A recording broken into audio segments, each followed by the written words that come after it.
সম্মানিত ভিউয়ার্স, আসসালামু আলাইকুম রহমতুল্লাহি ওয়া বারাকাতুহু। বরাবরের মতো আমি আজকে আমার এই নতুন প্রজেক্টে আবার আসলাম।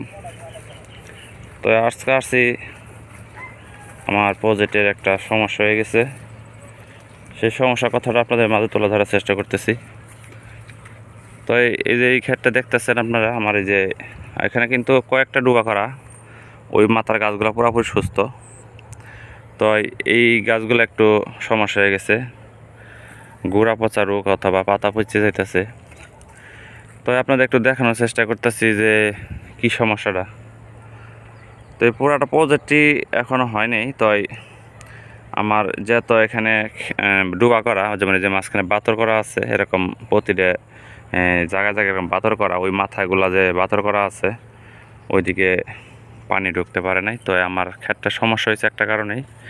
তো ওই সামনে যে দেখতেছেন ধান ক্ষেত, ওইখানে ওই ধান ক্ষেতগুলা, এই ধান ক্ষেতটায় তারা এই ঘাস মারার যে বিষগুলা ব্যবহার করছে, এই ঘাস মারা বিষ ব্যবহার করার কারণে এই অতিপাত বৃষ্টি হয়েছে কয়েকদিন, ওইখান থেকে আমার এই প্রজেক্টে পানি ঢুকছে এবং কি হেরা নিজের ইচ্ছাকৃতভাবে পানিটা ছাড়ছে। আর আমরাও অতটা খেয়াল করি নাই, কারণ অনেক দিন বৃষ্টি হয়েছে, এদিকে আসতে পারি নাই, পানিটা ওইখান থেকে চলে আসছে এদিকে। তো এই ঘাস মারা বিষ আসার কারণে আমাদের এই প্রজেক্টের সমস্যা। এই দেখেন গাছগুলা, মানে অনেক গাছের গোড়া পচে যাইতেছে এবং কি পাতাও নষ্ট হয়ে যাইতেছে।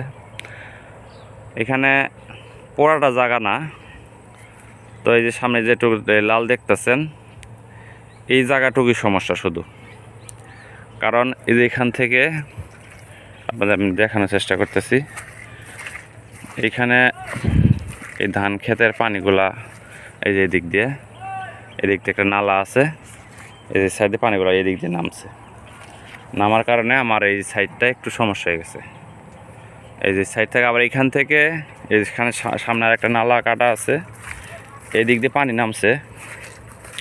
এইখান থেকে আমরা পানি নামাইছি, এদিক দিয়ে এই সাইডে পানি নামাইছি। তো নামানোর কারণে এই পানিটা যতটুকু গেছে, যেমন এই মাথা থেকে শুরু করে এদিক দিয়ে এই মাথা পর্যন্ত, মানে অর্ধেক গেছে, ওইদিকে যায় না, ওইদিকে উঁচা জায়গা এবং বাতর করা আছে, এইটুকু জায়গায় আমার সমস্যাটা হয়েছে।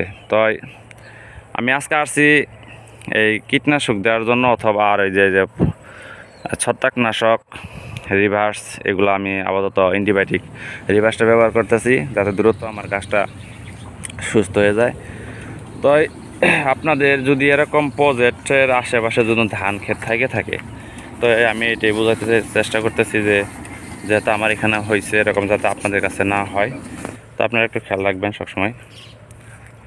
তো এই যে দেখেন সমস্যাটা, অনেক পাতা লাল হয়ে গেছে। তো আমি দ্রুত ওষুধ দিতেছি। আজকে আসছি ওইখানে, ওই যে বড় ভাইরে নিয়ে আসছি যে উনি ওষুধ দিবে এখানে। তো পুরোটা জায়গা আমি স্প্রে করবো আজকে। তো আপনাদের যদি এরকম আশেপাশে কোনো ধান ক্ষেত এরকম কিছু থাকে, তাহলে আপনারা একটু সতর্কভাবে থাকবেন এবং কি যারা ধান চাষ করে তাদেরকে একটু বলে দিবেন যাতে পানিটা কচুর ভিতরে না ছাড়ে।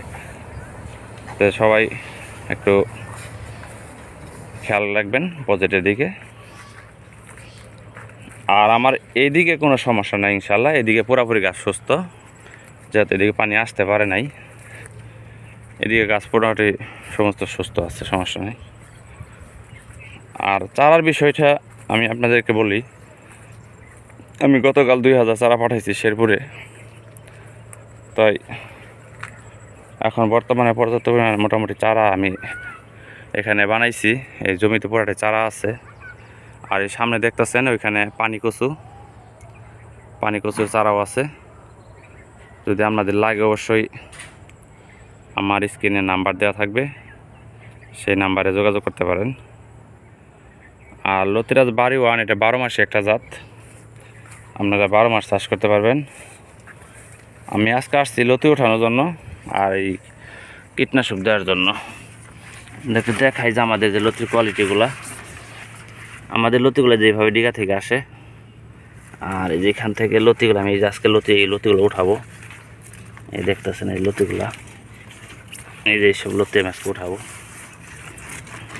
মানে কীভাবে লতিগুলো আসে আপনাদের একটু খেয়াল করে দেখবেন আপনারা একটু। এই যে আমার লতিগুলা, এই যে আজকে এই গাছ থেকে 3টে লতি ওঠানো হয়েছে, উপযোগী হয়ে গেছে। এটাতে 3টে ওঠাবো, আর এই যে 2টে থেকে 4টে ওঠাইব। এইভাবে প্রতিটা গাছে লতি আছে। এই সামনে গাছগুলো দেখেন, এই যে প্রতিটা গাছেই এইভাবে লতি আসে। এটা লতিরাজ বাড়িওয়ান, গাজীপুরের লতিরাজ। এই যে কপালে কালোতে আমরা সবসময় বলে থাকি, এই জাতটা চিনে চাষ করবেন।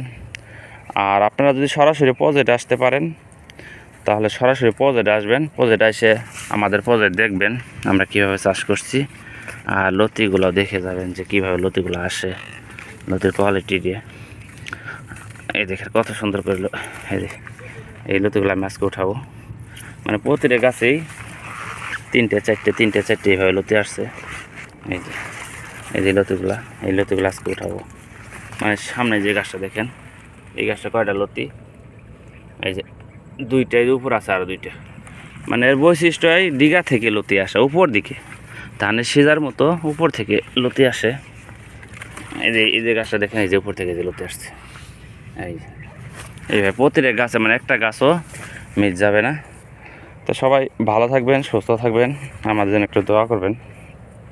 আর এই যে আরেকটা জাত আমরা এটা উঠায় রাখছি সাইডে, একটা ফালাইয়া দেনে, কারণ আপনাদের দেখানোর জন্য রাখছি। এই যে চারাগুলো দেখতেছেন, এগুলো চারা না, এগুলো অরিজিনালি গাছই ছিল, ভিতরে ছিল, কারণ লোক দিয়ে রোপণ করা হয়েছে, অনেক গাছ ঢুকে গেছে অন্য জাতের। তো এইগুলো লতি হয় খাটো, তো আপনারা একটু জেনে শুনে চাষ করবেন। এইগুলো কিন্তু আমি উঠায় ফেলাইছি, সাইডে রাখছি।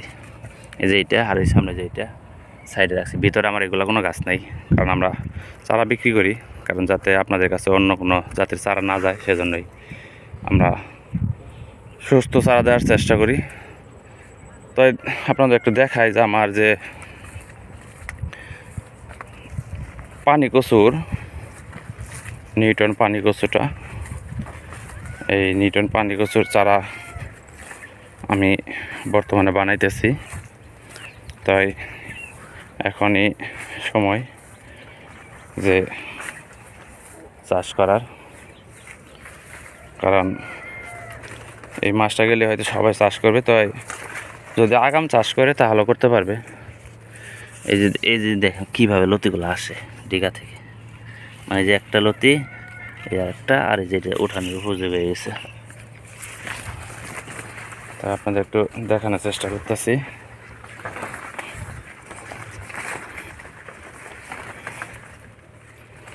এই যে আমার পানি কচু এটা। তাই আবার যেখানে মাদা বানাইছি, সামনে যে মাদা বানাইছি, তো এখানে আমি অন্য গাছ লাগানোর চেষ্টা করতেছি, দেখি অন্য কোনো গাছ লাগানো যায় কিনা। আর আমাদের যে পানি কচুর চারাগুলা, এই যেগুলো আমরা চারা বানাইতেছি, এই চারাগুলা পুরাটা জমিতে আমার চারা আছে। এই যেরকম আমরা দেখতেই পারতেছেন ভিডিওর মাধ্যমে, পুরাটা জমিতে চারা আছে। তো আপনার যদি পানি কচু চারা লাগে অবশ্যই। আর আমাদের এই পানি কচুর কাটামটা দেখেন কীরকম, এটা গাছ অল্প বয়সে গাছ, এই যে এটা আমাদের পুরাতন গাছ। তাই আমাদের ভিডিওটা যদি ভালো লাগে অবশ্যই লাইক কমেন্ট শেয়ার করবেন, আর চ্যানেলটা সাবস্ক্রাইব করে রাখবেন, কারণ আমরা সবসময় কৃষিকাজে জড়িত থাকি। যে কোনো কৃষিকাজের ভিডিও আপনাদের মাঝে দেওয়ার চেষ্টা করি।